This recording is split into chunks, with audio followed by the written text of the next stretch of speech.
Hello everyone. You clicked on to the long-range weather forecast discussion for June 24th to July 8th. For July 24th to the 28th, this is what we're forecasting pattern look like. Zone of flow here. Zone of across the northern states. We have a ridge here across the southern states. And there are indications of a weak trough here over the northwest. So the ridge across the southern states will cause above normal temperatures with anomalous heat, and anomalies could reach more than 15 degrees above normal. The flow across the northern states will have several systems that will move across the north, and this will bring some active weather as several systems move across the region.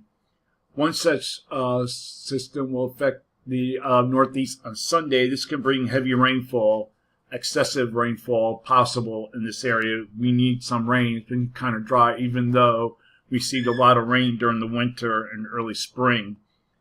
Okay, we're going to look at the period now for June 29th through July 3rd. And we have, you can see we have a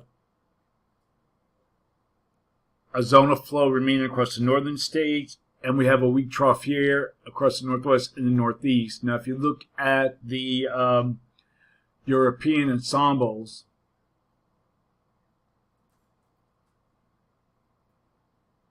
see right here, it builds a strong ridge across southwest.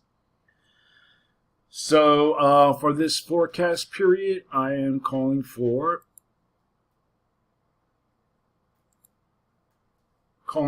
a below normal temperatures here for parts of Washington and Oregon, and with anomalies near 2 degrees below normal. Above normal temperatures here, with anomalies could be near or above 8 degrees above normal, mainly across this area here.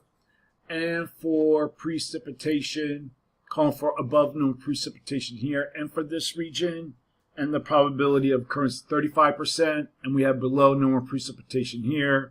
Probability of occurrence is near 35%. Now we're going to look at the period for July 4th to the 8th. And we have a zone of flow continuing across the north.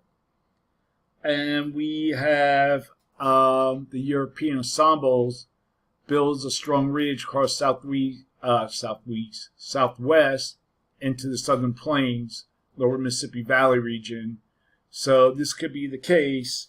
So for this forecast region period, calling for a little change in the temperature anomalies, and for precipitation, calling for above normal precipitation here, probability of occurrence 35%, below normal precipitation forecast here, and for this region, probability of occurrence is near 35%. Now we're going to look at the tropics. Okay, we've been monitoring an area of disturbed weather here near the Yucatan Peninsula, and this system has a chance of becoming a tropical system over the weekend. Also, we have this little spin here. Even though it looks impressive, it's not a tropical depression yet or anything. It has a small chance before it reaches the coast tonight.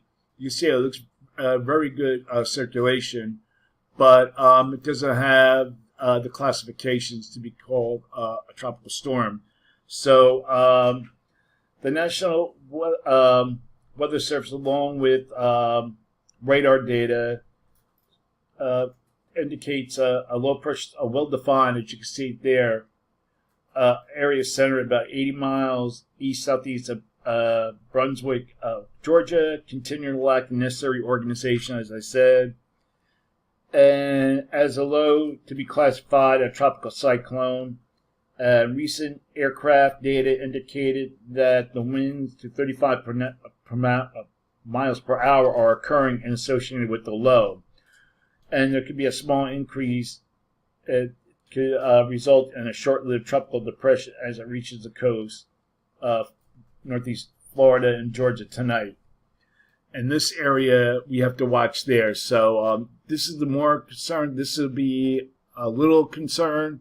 So that's it for today. That's the long-range weather forecast discussion for June 24th through July 8th.